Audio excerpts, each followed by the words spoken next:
Fala, leitores e leitoras, estamos aqui mais para um vídeo do Literatura Mais, seu canal preferido para estudar literatura para o vestibular. E hoje a gente vai falar sobre o indianismo no século XIX, que é um movimento literário super importante. Mas antes de explicar melhor, eu já quero que vocês se inscrevam no canal e já vamos fazer nossa dancinha. Like, like, like, like, like, like. E é isso, galera. Nossos professores vão explicar isso já. Mas antes, entra aqui no link de cima pro nosso canal de português também, que é super interessante, que vai te ajudar super pro vestibular. Então, bora pra lousa!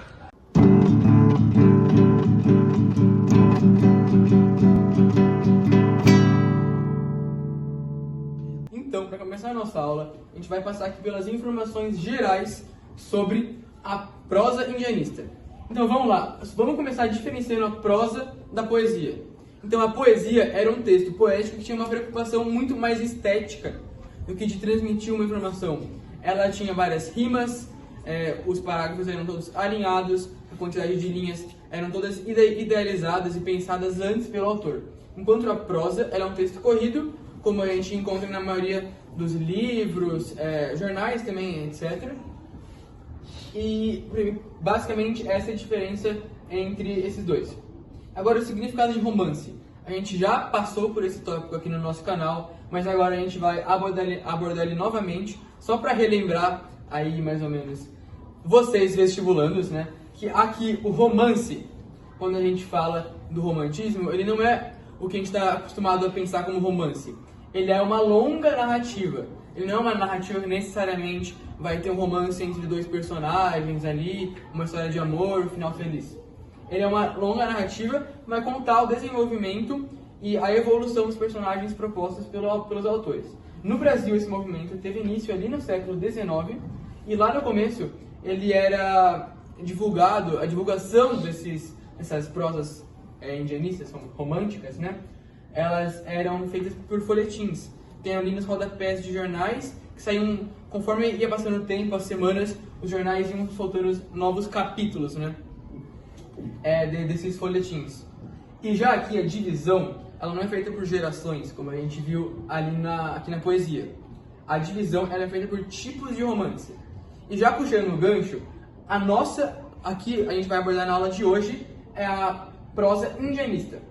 Que ela tinha os mesmos objetivos, de maneira geral, assim, uma visão mais por cima, da poesia indianista, né? Que era ali a exaltação de uma nacionalidade, a criação de um espírito brasileiro, por exemplo, na prosa indianista brasileira. Alguns exemplos são o Guarani e a Iracema do escritor José de Alencar, né? Que foi muito importante para esse período, principalmente aqui no Brasil. E só para fechar o nosso primeiro quadro, uma curiosidade, o Machado de Assis, ele teve sim o seu período romântico, antes de se envolver com outros tipos de escrita. Mas vale lembrar que ele também pode ser considerado um escritor do romantismo. Agora a gente vai falar sobre o contexto histórico indianista brasileiro. Ele ocorreu no segundo reinado em 1840 a 1889. E nele está envolvido vários acontecimentos que contribuíram para o fim da monarquia. E nesse período, como a Lei Eusébio de Queiroz, e um exemplo é a Escravatura Isaura, a obra Escravatura Isaura de Bernardo Guimarães, que está totalmente ligada a esse processo histórico, e a Guerra do Paraguai. Portanto, o romance indianista brasileiro faz parte do processo de construção da identidade nacional que foi iniciado na independência em 1822 e concluído no fim do segundo reinado. Fala galera, agora eu vou falar sobre a produção e a circulação dos romances indianistas que eram produzidos na forma de folhetins, que eram capítulos de romances de periodicidade semanal que eram publicados em jornais.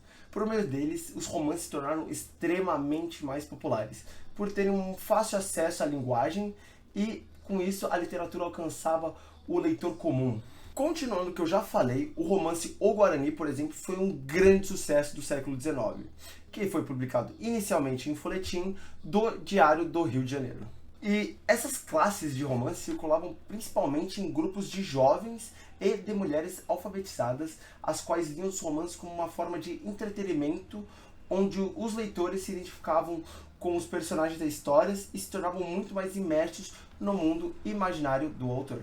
E agora vamos falar sobre os principais autores Primeiramente falando sobre José de Alencar, que foi um importante escritor romântico, né, por volta do século XIX. Ele tinha grande contribuição na prosa indianista da época. E ele escreveu 3 prosas muito importantes para o romantismo, que é o Ubirajara, o Guarani e Iracema.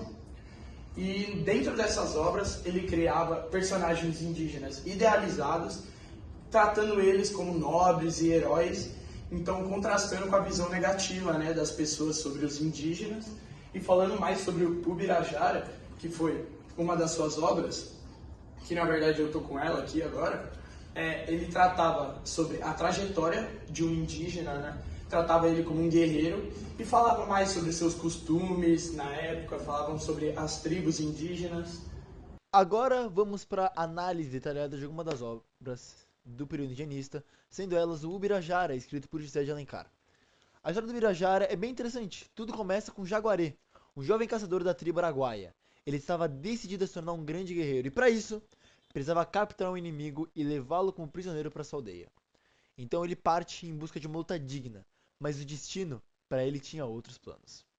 No meio da jornada ele encontra Araci, uma índia Tocantins e filha do chefe da tribo.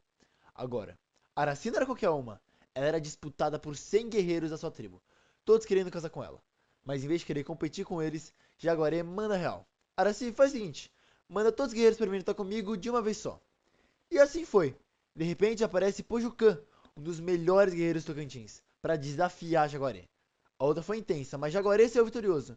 E foi assim que ele ganhou o nome de Ubirajara, que significa o Senhor da Lança. Só que as coisas ainda iam esquentar mais. Pojucã foi levado como prisioneiro para a Taba de Ubirajara, onde poderia até se casar com Gendira, uma jovem que havia prometida a Jaguaré antes. Mas Gendira não queria saber de Pojucã e preferiu fugir pela floresta. Enquanto isso, Ubirajara vai até a aldeia de Araci, mas não se identifica de cara. Ele se apresenta como Jurandir, aquele que veio trazido da luz. Agora imagina a cena. Ubirajara, ou melhor, Jurandir, competindo com outros pretendentes de Araci, sem ninguém saber que ele já era o famoso Jaguaré. Ubirajara, claro, vence todos, mas antes de casar com Araci, ele tem que revelar sua verdadeira identidade. E aí que surge um problemão. O prisioneiro dele, Pojucã, era nada menos que o irmão de Araci. Pronto, estava declarada guerra entre as tribos. O Ubirajara liberta Pojucã para que ele possa lutar junto ao seu povo, os Tocantins, mas quando os araguaios se preparam para atacar, os Tapuiás, outro povo, chegam primeiro. O chefe dos Tocantins, Itaquê, até vence os Tapuiás, mas acaba ficando cego. Sem visão, Itaquê perde o comando da tribo e a sucessão do trono vai depender de quem conseguir dobrar o seu arco e atirar com ele. Todos os guerreiros tentam, inclusive Pojucã, mas ninguém consegue. Então, chamam o Ubirajara. Ele pega o arco, dobra com facilidade e dispara com tanta habilidade que emociona Itaquê. O Ubirajara, então, une os arcos das nações Araguaias e Tocantins, criando uma nova e poderosa nação, a nação Ubirajara. E assim, termina a história desse jovem que começou como um simples caçador e se tornou uma lenda viva, o Senhor da Lança, unindo povos e se tornando símbolo de força e liderança.